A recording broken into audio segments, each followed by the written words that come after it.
Hi everyone, that's Lens here. So I'm doing this voiceover because one woman like that has threatened me that she will not cook this delicious groundnut soup again this year if I do not do this voiceover.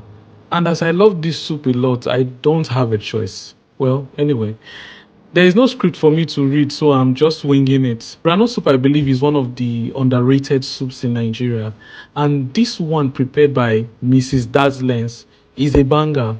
The choice of spices and herbs used here really elevated the taste of the soup. I know some people use pure raw granules to make theirs, but roasting it lightly before use enhances the taste of the soup.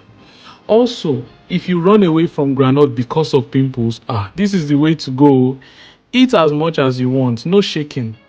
The choice of leaves to use is up to you. I prefer efirin in my groundnut soup, but ugu is also fine. Just make sure you add leaves for added nutrients. Also, I think your choice of groundnut affects the taste. Lagos Housewife says this Kampala one is the best for the soup, and I agree.